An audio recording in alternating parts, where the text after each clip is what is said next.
Hello, everyone, and welcome to another episode of the Business Growth Show, where we talk about all components of business and how to utilize them for exponential growth. My name is Athin Cassiotis. I'm a business growth expert who helps business owners grow and scale to create wealth and freedom. And today, I have an awesome guest. His name is Alec Pearson, and he's an engaging and entertaining speaker, as well as a highly esteemed, certified professional coach who has helped individuals and organizations reach their full potential. And Alec is a true believer in the core dynamics methodology, which works from the very foundations outwards to help clients realign their energy and facilitate them to becoming true masters of themselves. Alec harnesses this method to help his clients, from top-level leaders and business executives to graduates, finding their way in the workplace, with transitions being an inevitable part of life. Alec has also appeared as a panelist on iPEC Coaching's Core Dynamics teaching videos, discussing career transition,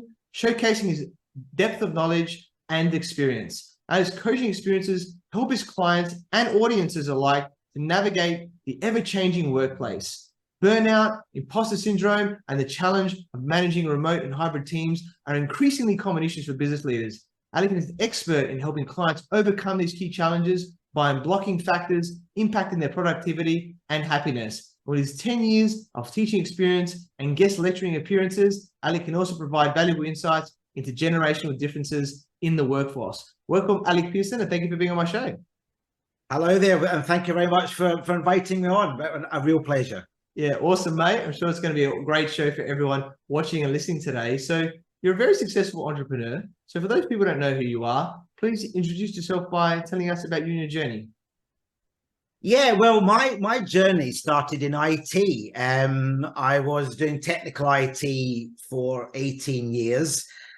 Then I decided, I've been here for quite a while. What do I do next? And I'll never forget, and I must plug my finance director, who back in 2008 said to me, Alec, you need to do an MBA. You've worked in IT all this time, but go and learn more about business, understand more of the background and the processes. I followed her advice, went on to do an MBA. And during the MBA, it was a fantastic reflective time for me, because then I thought, with all this new knowledge, do I go back to IT or do I go and do something different? And it got me thinking, the part I loved when I was a senior manager was actually developing my teams. So I, from there, decided, no, I'm going to move into people development, talent development. Did my MBA at the University of Glasgow, and I actually said to the MBA director, can I teach leadership? Can I do a module? I'll do it for free, just to see how I would progress as a kind of trainer. I did that. It worked really well, and it led on to a 10-year career doing a lot of teaching around leadership, management, business skills, strategy, and professional skills development. And then after 10 years of doing that, I thought, right, what's next?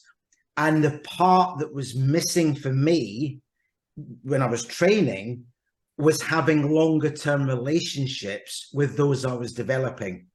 So after deep thought, I said, actually, maybe it's coaching, because coaching is more one-to-one, or it's small group, much longer term, and you're with that client on their journey. And then I did all my coaching qualifications, and here I am now as a full-time coach. Still do a little bit of teaching, but predominantly just coaching is what I do.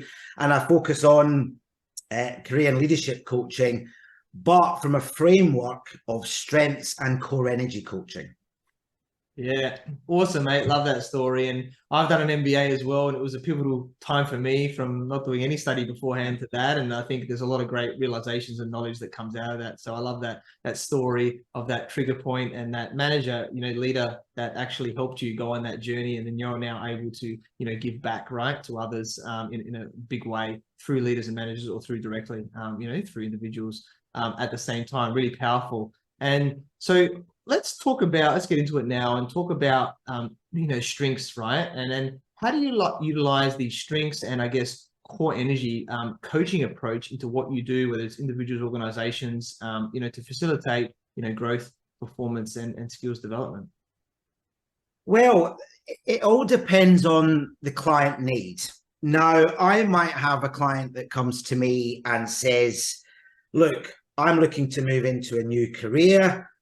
Generally, I'm okay. I'm quite enthusiastic. So on that basis, I will then very much concentrate on a strengths-based coaching approach.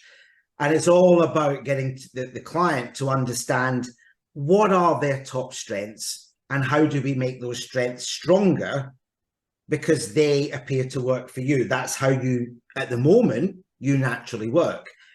However, if I have a client that's coming to me, they might be feeling quite stressed. Typically, they are anxious. They're fearful for the future. They're frightened, or they feel they just cannot move on. They're feeling blocks. If that's the case, then I start with core energy coaching. Because for me, what we need to understand and the client needs to understand is what is causing this energy block, this inner block. And then what we do, we work deep down to find out what is happening and then try and resolve that using energy frameworks to make the client feel better. We remove those blocks, then we can go on to think, right, now we've done that, what is your next goal? What do you want to achieve now? Yeah, awesome, mate. Love that. And understanding different approaches, right? It's not a one size fits all. You got to tailor things depending on the person, which I love, and their situation. And let's get a bit more into the tools now, right? I know you have some specific development and awareness tools that you use in your coaching approach. Do you want to share a bit more about them and how, we can use them effectively? Yeah. So from a strengths-based perspective, the tool I use and my clients love is Gallup Clifton Strengths. This is a 30 to 40-minute assessment that my client will do, and you get a report immediately that lists in order your 34 strengths. Now, we typically want to concentrate on your top 10 to top 12 strengths. We need to be aware of the strength sitting in the middle. And then at the end, yes, some awareness, but do we want to concentrate on what we don't define as a weakness, but we define as a much lesser strength? So if we focus on our top 10, top 12, and then we say, right, how do we make those strengths stronger? Because Clifton Strengths is very good at saying, and my clients, they agree with 95% of the report on average. So it's a very high acceptance rate and awareness rate for clients with Clifton Strengths. And so we then look at what they're typically doing, how they typically use those strengths. But what I love about Clifton Strengths, it then says, right, to improve these strengths, you need to do X, Y, and Z, but watch out for blind spots. And this for clients is where I typically hear, oh yes, I do that. Actually, I need to resolve that. So we dig really deep. I mean, I could spend 2, 3, 4 sessions analyzing the Clifton Strengths report with my clients. But what is interesting, immediately I typically see clients suddenly feel much more motivated, suddenly building their self-awareness, which a lot of them typically don't have. When I always ask clients, and sometimes I might do a SWOT analysis with them, and I say, right, okay, let's fill in this SWOT analysis. Let's find out more about you. What's the box they typically want to fill in first? Strengths. The weaknesses. No, no. Oh, really? It's the weaknesses box. Yeah. Interesting. Because they typically are too busy saying what they're bad at. And I have to say, no, stop, right? Let's focus on what you're good at. But typically with my clients, I'm really having to get them to reflect, to write down what their strengths are. And I might well do some prompting. Say, for example, it was a number of months ago, I was working with this head of marketing. And I said, okay, so you're struggling to fill in your strengths, but what have you achieved in your role in the past 3 to 6 months? Tell me a great campaign. Tell me how your team's developed. And then suddenly it starts to spark, oh, well, actually, I did do a good campaign, right? And it was really successful. What about you made that successful? And then you start to go deep, and then it starts to get the client thinking, oh, I'm quite good here. And when I see a smile, I'm like, yes, right, we're making some progress. That's good. So that for me, going back to Clifton Strengths, that is a tool that I use a lot when it comes to strengths and building self-awareness and for clients to understand their strengths. When it comes to energy, now there's a number of different tools I use. Now, I was fortunate, I did my coach training with IPEC, who are seen as one of the top coach providers in the world. And they gave us some really great tools that enable me to go very deep with the client and understand what's causing the inner blockers. Now, typically for some clients, this is about limiting beliefs. Some of that you could link to imposter syndrome. I don't deserve anything. I'm not good at. I shouldn't be getting that. It's all that kind of negative stance. And typically, this is what comes from what we call catabolic energy. So if we're, as I mentioned earlier, if we're stressed, we're fearful, we worry, or we start to blame others, there's aggression there, right? This is all catabolic energy, which typically is not good for us. And then I need to probe, using these frameworks and tools, what is causing this. Now, it might take 2, 3, 4 sessions for me and the client to understand what is causing the particular lack of energy or the block they're actually experiencing. And I had one client who was really impacted by lockdown. And it's interesting, if we think about the past couple of years, there's been a lot of disruption, right? And that is had an impact, and for many is still having an impact. And during this particular client, during lockdown, they barely left their room.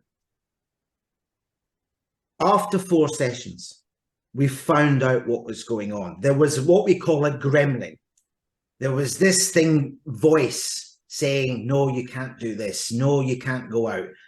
And so it went on. And we delved in. We got to the bottom, found that gremlin. And then what we have to do is release that gremlin and get it doing something else, or just move it out of the way. And by session 5, the client came back and said, I feel like a different person. I can suddenly move forward. So the core energy tools are extremely powerful. But on top of that, like Clifton Strengths tells clients what their strengths are, there's also a tool called the Energy Leadership Index, ELI for short, which I'm accredited in. And I will use that with clients because, again, it gives me more depth and understanding of what is causing not just catabolic energy. So what's causing low levels of energy, but also tells me what makes your energy anabolic. So higher levels of energy. And when I have that report in front of me and I'm working with the client on this, we get this whole self-awareness of what is changing your energy levels and what's impacting it. So as I said, there's a lot of good tools out there which I use. And, for me, it's just what I love about this job, when the impact they have and how it can change a client is just breathtaking. And, that's what gets me out of bed, to work with these clients and help them move forward. So, yeah. Love it, mate. It's the power of coaching, right? We don't know what we don't know. We're in our box, and we need somebody outside of there to let us see that, pull the mirror, or use tools, which allow us to get that awareness and then have the breakthrough. So I love all these different tools that you're using, depending on the situation and how you improve them. And I guess we're all wanting to we've all got potential to some extent, right? Like with something, whether where we've grown up or we've got all this untapped potential, and we all want to, I guess, achieve that to an extent and get to our full potential. But there's a lot of challenges and things, right, that can come up, obstacles that happen along the way. It's not just, life isn't just easy where it just goes up, right? So do you want to talk about how we can overcome some common challenges or obstacles when we're trying to really achieve our full potential? I think what I typically find with my clients, and I can talk personally as well, if we sit back and think, okay, life isn't that easy. Let's be honest. For many of us, there are many challenges. There's many ups and downs. And what I find, when I was the same, we sometimes take this personally. It's against us. You know, life is playing against us. And what is interesting, and I see this with group coaching, that if someone in the group is talking about a particular challenge they have or an issue they've got, then suddenly I look at the body language of everyone else in the team, and I'm saying to myself, I wonder if they've got similar challenges. And typically it transpires, they didn't say this to anyone, but they resonate with the person that was talking. And then we start to find out that other people are maybe thinking the same as us, okay? So I think number one is we've got to maybe talk a little bit more, okay, about how we are feeling deep down. Now, don't get me wrong. I know in a lot of workplaces, this is not typically easy to do, but maybe, and it's something I want to talk about later, is, you know, maybe we need to bring more of this coaching culture in many more organizations. It's starting, I think, particularly in the larger organizations from what I see. But if we create this safe space, this confidential space where our team members can talk and actually tell us deep down what's going on. We need trust, without doubt, to do that, right? We've got to have the right environment to do that. But it's amazing, you know, when we understand, when we hear what others are saying, it can make us feel better because we feel we are not alone. But the other aspect I would bring into this as well is understanding our resilience levels. And maybe this is a mindset change for some of us. It certainly was for me. Because when everything was going wrong for me years ago, when I was much younger, a little bit, you know, kind of wet behind the ears, you know, I thought this is all against me. I'm fighting this battle. I'm, you know, pushing against the door that never opens. But then, and it took me a few years to realize it, actually going through situations that were not comfortable for me, that caused me a lot of stress, actually was a wonderful learning curve for me. And when I talked earlier about teaching, one of the programs I developed was a professional skills program, and I worked with thousands of students on this. And the program was based, some of it was based on what I did wrong. And I'm kind of saying, look, this is what might happen to you. These are the stresses that happened to me. Some of the students were quite shocked and going, really? Is that what really happens? I went, unfortunately, yes. But then how I dealt with that. So it gave me, you know, two parts. It made me stronger because I looked at it and thought, what do I learn from this? How do I become better? But it actually provided me a tool for teaching, you know, a big topic area. But there was one interesting thing, though, and I'll never forget this comment from a member of my team. And again, this was years ago when I was a manager. And again, you know, maybe something for us to think about. Those hard times, someone said to me, Alec, how did you learn to be a great manager? I says, because I learned how not to be a manager, because I'd experienced some managers who I didn't feel were great. Maybe I didn't get on with them. And it was interesting. So I kind of turned the negative into a positive. So maybe if I wrap this up, maybe this is all linking to a growth mindset. Okay. If we accept challenges happen, we think, well, how can we turn this into a positive? It may take a while. Maybe it's a long-term positive, but how do we grow?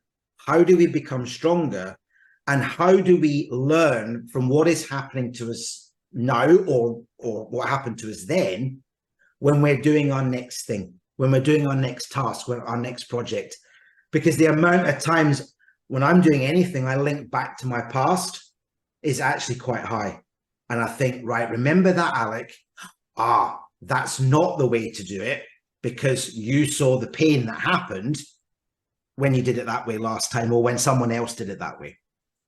Yeah, I love it, mate. So powerful, that section. And a couple of points I just wanted to reiterate. And one thing one of my coaches told me was, when you commit to something, life will test you, right? It's almost like the universe, right? Like you say, you're going to go to the gym and then it's like pissing down rain, the next day or something, you have to walk outside. It's like, how committed are you, right, to doing this? It's the same in any area of life, as you would know. So challenges are going to come up, and it's that commitment that, going through, and then, the stresses or whatever, like you were mentioning there, that pop up, and building that resilience. And I remember I was extremely stressed in my final year before I left and started my first business. But I wanted to actually see my stress threshold and go, well, how much can I actually take of this? Because I know I'm building a threshold here, and it's going to be easier for me to do stuff. And yes, there were techniques for me to reduce the stress, because it's not good to be in a high stress state. But understand that stress is always there. It's how we regulate, the stress and everything. Is that you can never have no stress, right, in your life. So we've got to keep pushing ourselves, like you mentioned, that growth mindset and everything. So I love that section that you just mentioned there. And in an organization, we really want to be successful, right? We have to be, otherwise there's not going to be an organization. And a lot of the time it's the people and the culture, right, that we're doing here. So if we're really wanting to improve the culture and looking at productivity and motivation and things like that, how can we really do that so to ensure the organization will become successful? It's a great question, and I think it comes at a right time. Over the past couple of months, there's been a lot of reports coming out from McKinsey, from Gallup, looking at the state of the workplace at the moment. What's working and what's not working. And I've got some stats here that kind of tell us what's going on. And I think what was interesting, that employee engagement, and these are global figures, has dropped to a 7-year low. And what it's causing is slumped productivity. Now, some of the causes of that is typically staff are saying that we've got a lack of expectations. We don't know what we're supposed to be doing. We don't feel part of the team, or we don't feel part of the organization. We don't know the common purpose. And it's interesting, I speak to, when I speak to clients, I say, so why is your job important to you? Why is your job important to the organization? What do you do for the team? What's the point of your team? And it's surprising how many people can't answer that. They say, I don't know. And again, that has an impact on how they're feeling, because they think, well, what's the point of what I'm doing? There needs to be that kind of purpose. But so what leads on to that, and this was a McKinsey report last year, that they're saying only 1 in 3 workers reported feeling engaged at work, and 51% said they did not feel a sense of belonging. So what I think is important now, and it comes back to this whole coaching philosophy, we're starting to see more and more now for leaders that the best development tool for leaders is coaching. It's not training. And I put that training per se in quotes, because it's about understanding the person, understanding, as we've touched on, the strengths, what energizes them, and then thinking, right, so how do they become that better leader in their organization? But it's at that one-to-one, it's that understanding of the particular person, not this is the theory of leadership, this is what you should do. Well, no, how do you think you should do it? How do you add your unique part to this? What makes your leadership authentic? But if we're doing that for leaders, why are we not, and in the main, because I know some companies are starting to do this for our teams.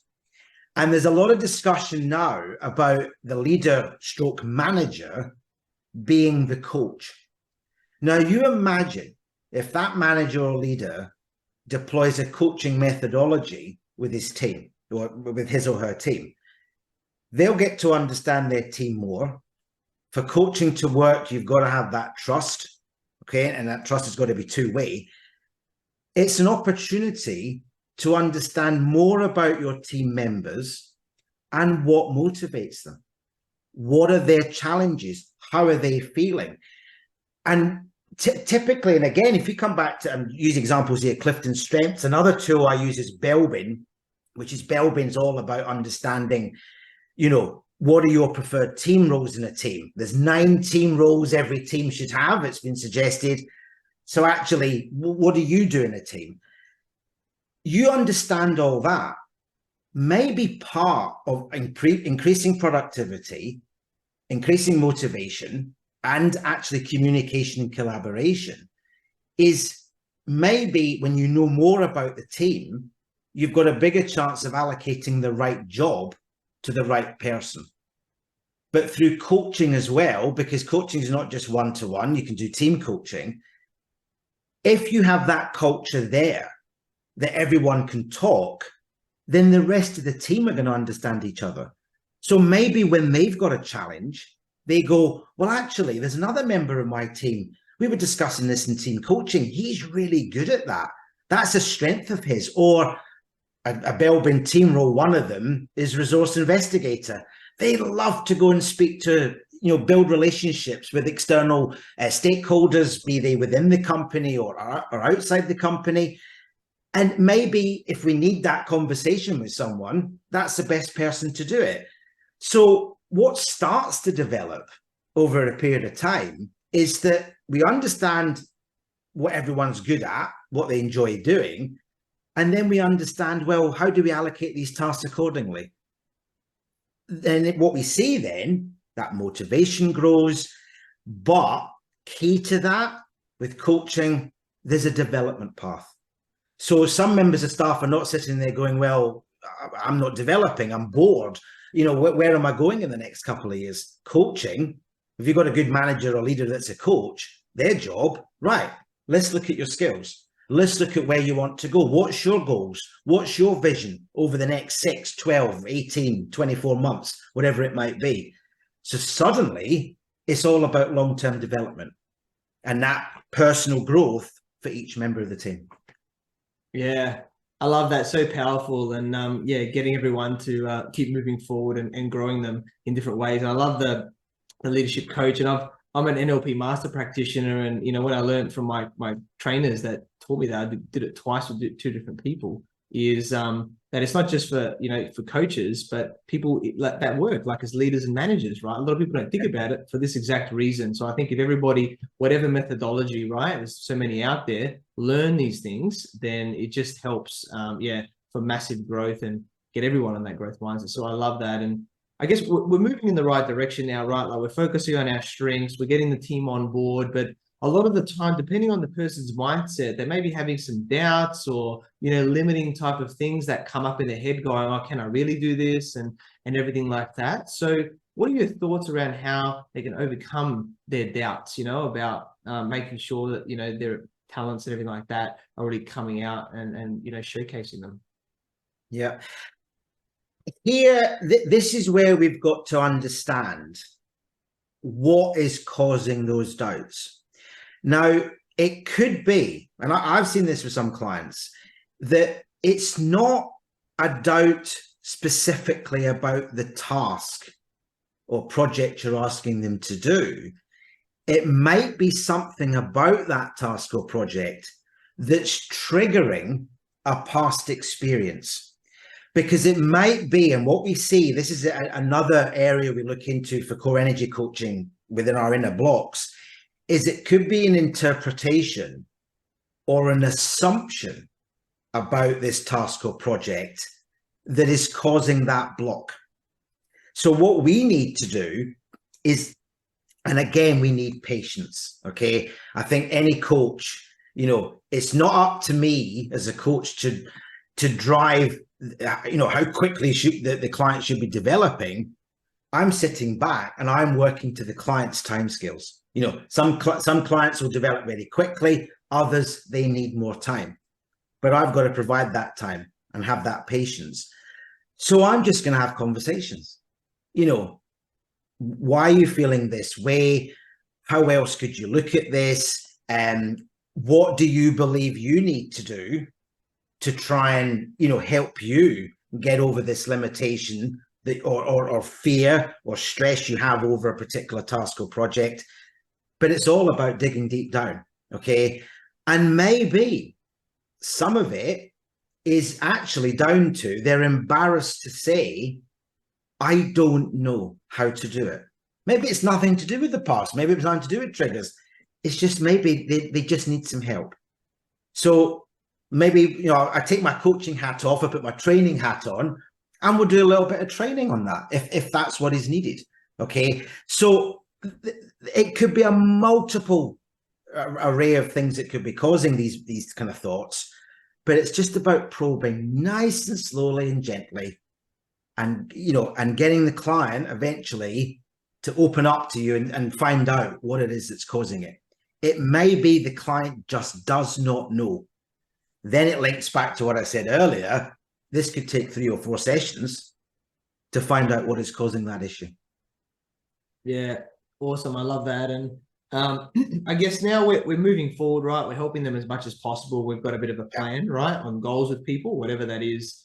Now, let's say a logical next step for somebody, right? It might not be everybody, but many people will get into like a leadership or management position, right? Like, how do we take that next step? And whether you're within an organization, or obviously you're the leader of the organization, still a step up, right, to move into that framework. So do you want to talk a little bit more about how you're helping people to really develop, right, these leadership and management skills so they can get that transition, and how we, you know, connect and inspire other people and leaders as well?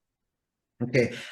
Actually, it's an interesting question because it's quite timely. I've got 2 clients at the moment who have just been promoted, and this is through coaching, and we're actually already, even though they've just been promoted, we're now looking at the next 3 years, because we're looking at what's the next promotion opportunity. But what I do with clients, and if I give you these 2 examples at the moment, one of them, we are looking at job descriptions that we're hoping that this client will get promoted to. And what we're doing is a leadership skills assessment. So we're saying, right, we've got you promoted to this next level of management, but how did we get you there, right? What are the skills that you are using in this particular, you know, since you've been promoted? And what I do scaling. And I've got one particular client, there's a whole load of leadership traits, and they've got to score out of 10 every week how they're performing against those traits. We're seeing a growth, and then when we reach 10, we then think, right, we've mastered those. These are now becoming a sustained habit. It's what you now do without thinking.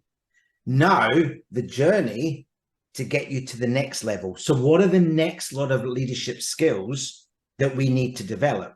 So what I do, because I'm a fellow of the Institute of Leadership and a chartered manager with CMI, so I give my clients, there's documents I use from there about leadership development, and I ask, because if you coach with me, you always get an assignment, right? You've got stuff to do before our next session, but it's typically around reading. So I will say, right, these are the next areas of leadership you need to start working on. Read these documents, do the exercises as part of them, and then in our next session, we're going to reflect. How did you feel? What did you take from what you were learning? What is this saying about you as a leader? And what do you now need to implement to start using these new skills? But how do we track your progress? How are we going to monitor your performance? And then I bring in more metrics as part of our, you know, assignment on my coaching portal. And then we track that. And again, it's going back to what I mentioned earlier. We will have our metrics, and we're scoring on that every week to see how that particular client's going. If, and we do see this, maybe on a particular leadership trait, they were doing really well, and then suddenly, oh, something's happened. We're not doing as well now. Then we go and target that, and we say, okay, why? What's happening? You know, why do you think you're not doing as well? And then we dig into that. So I guess going back to your earlier question, it's all about looking 2 to 3 years ahead. So I'm thinking, right, I know where you are now. You might have just been promoted, but actually, let's look at the next promotion and start building those skills over the next 1 or 2 years. So we're always looking ahead. And it's fascinating because for the clients, they love this because it's motivation. They've got that growth mindset. They want to keep learning, and providing and using the framework I use, it's working really well because the clients are feeling every month they are learning, they're developing, and we're evaluating, monitoring how they're getting on. Yeah, I love that. And what I love about a couple of those things there is what you're actually doing is they're actually very transferable skills in a lot of areas, right? Like thinking ahead, strategizing, thinking many moves ahead, like a chess player, or you're in business going, what's going to happen? How do I, minimize risk, maximize the output, right, of what we're doing here? So I think it's a very great framework in that respect, or anything, just to get people to think, right, a bit differently here about it. And how you're moving people forward is really powerful. I love that section there too. And let's talk a bit about the ripple effect now, because people are starting now to get more coaching, to grow personally, right? And it starts to have an effect, because sometimes, when there's people around them that are a bit more negative, it's a bit more challenging. But I think now, as more and more people are evolving and getting more growth, this can have a big effect around people. So you want to talk a little bit more about that, about what you're seeing and what the potential of it is as well? Yeah, the key thing for me, and what I'm seeing more of now, is this togetherness. Suddenly we've got teams that feel they are a team. Okay, if I can use a football analogy, if this is okay, because if I think of a team this year, there was one particular match I watched, Manchester City against Arsenal, and this was in April, and I looked at the way Manchester City were playing, and I thought, wow, this is a team playing, because they all knew if I pass the ball to that person, he's going to do X. It just seemed to flow, as if everyone knew what everyone's strengths were, how they play the game, what they would do. In a way, it's like forecasting. If I know I pass it to that player, he will do X. So that, for me, summed up, and that match will stay in my mind for many years. That, I thought, that is how a team works well. You put that into the workplace. When everyone understands more about each other, I know if I was to pass a task to you, Athin, because I know Athin's good at X, Y, and Z. I know what energizes him. I know, what value he adds. I'm comfortable passing it to him because he's going to fly. I'm not so good at it. I'll go and do something else that's good for me. So that togetherness, that communication, collaboration, and I think more importantly than all of that, are we not building more trust? Because that's what I'm seeing. Trust for me is, is the linchpin, is the key thing of a team, because we know each other. But I think there's one interesting aspect here we've got to watch as a leader or manager. Hybrid working. Now, there's a lot going on at the moment. There's a lot of discussion in the press. A lot of companies are saying, no, we want you back in the office. This remote working isn't working. Interestingly enough, you're talking about energy and coaching. One of the things I'm finding is that some staff are, some of my clients are struggling with remote working because, as part of understanding and what drives their energy, they're not getting the social skills or social interaction that actually energizes them. And some clients have said to me, I'm actually going into the office now regardless. It's not working for me being on phone all the time. Okay, each one of us is different. But I think, going back to the remote working, I think if, depending on what the company is doing and how the team want to operate, if we've got that togetherness, if we've got this, if we think about the ripple effect, you would hope, and I'm starting to see this, that actually remote working isn't so much of a challenge because we kind of know each other more. Okay. But I still put a warning, if we're too remote and we don't see the team all the time, and I know some people might disagree with this, do we actually lose the ripple effect? It could actually start to turn negative because we might start to forget what people can do and how people act and how they perform in a particular team. So I think it's going to be down to the individual leader or manager to think about this and how their team wants to operate. But I think just bear in mind that, going back to the benefits of the ripple effect, what it can do. Okay, this takes time. It's not an overnight. But if you've got that long-term plan and you're thinking, right, if I can get, structure the team in this way, have that, this culture in the team, it can have so many benefits. And maybe one of the other key one here is maybe we're going to start to see some less quiet quitting. If you think back to the statistics I mentioned earlier, if the team's more engaged, they feel that there's a purpose, they feel that they're learning, that might well reduce the amount of quiet quitting going on and reduce your turnover as well. Because you think, how much does it cost to keep getting new staff all the time? Why don't you utilize what you've got and keep those creative juices going? And probably final part on that is when I think about creativity, if we're inspired by others, we're learning by others, how much more creative then do we become? It goes back to, if we're talking to our team more, we're communicating more, how many more strategic moments are we coming across? You might just say something to me off chance about something we're doing, and suddenly, that just triggered a thought in my mind. Maybe we should do X. Maybe we should do something new, or we should do a project in a certain way. All about innovation, creativity.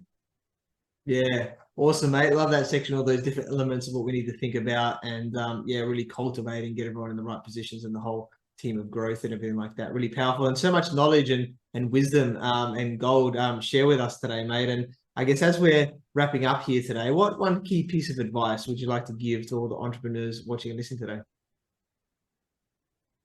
Oh, key piece of advice for entrepreneurs. I guess have that self-awareness, okay? Understand who you are and what your strengths are. But actually, on top of that, if I think about why I'm doing what I'm doing, it's driven by passion, because I just love helping people. I want, people to do the best they can. So maybe when you've got that self-awareness, what is your passion? What's driving what you want to do?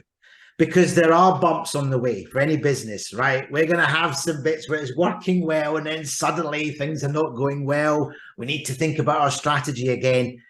But that passion, that resilient, thinking again about resilience, if we're determined to do something, the barriers that come up don't seem as bad, because we're determined to smash through them, because we're determined to get our goal at the end. Okay. But have patience. I think it's interesting talking to a number of coaches at the minute. Some of us are finding typically that things are a little bit slower at the moment. Okay. Thinking of world economy, right? UK, not good news this week. We've still got a big problem with core inflation. This is putting up interest rates, mortgage rates are going up. This is having an impact on spend, right? I was talking to someone yesterday, a business owner. People are holding, they're conscious of what's happening. They're a little bit, kind of worried. So a lot of spend has been held back. Not everywhere, but certainly in some areas. So just be aware of what's happening economically in the region or country you want to operate, and think, okay, well, how is that going to impact my growth? And maybe it's going to be a slow year or two, but actually if things pick up, your foundations are in. Maybe that kind of quiet period has given you a chance to get your foundations in, really think your strategy. You might well be ready for when the bounce comes. Oh, touch wood, the bounce will come. We don't know when, but yeah, but that would be my initial advice, certainly from my experience. So. Yeah, I love that. So true. Completely agree with all that area there. And whatever there's little lulls or whatever, you get yourself ready to keep bouncing back up. Love that, mate. And yeah, we connected through our network. So I learned about your awesome journey from starting in IT to now, helping individual organizations reach their full potential. Awesome guy, so knowledgeable, so much gold shared today. I'm sure you continue to help people realign their energy and facilitate them becoming true masters of themselves. I'm very grateful that we connected, and I look forward to working with you. So, Alec, how can people find you and get in contact with you? Yeah, you can email me. Well, actually, LinkedIn's probably easiest. If you can find me on LinkedIn, Alec Pearson.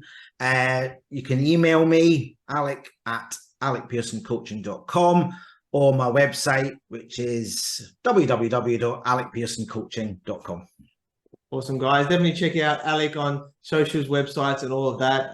It's so knowledgeable in all these different spaces to get yourself to that next level, whether it's yourself individually as well as your organization too. And I want to thank everyone for watching and listening to this show where we talk about everything on business growth. And please like, subscribe, and leave us a 5-star review. And you can find me on Facebook, LinkedIn, Instagram, and YouTube as Athin Cassiotis, or visit my website, athincassiotis.com. And if you want to grow and scale your business, you reach out to me on any platform to see if we're a good fit. I completely agree with you. Or do I? The only way who knows if you tune in next time. So until next time, remember that our business grows when we learn skills and take action using them in spite of fear. So remember to design your growth and results.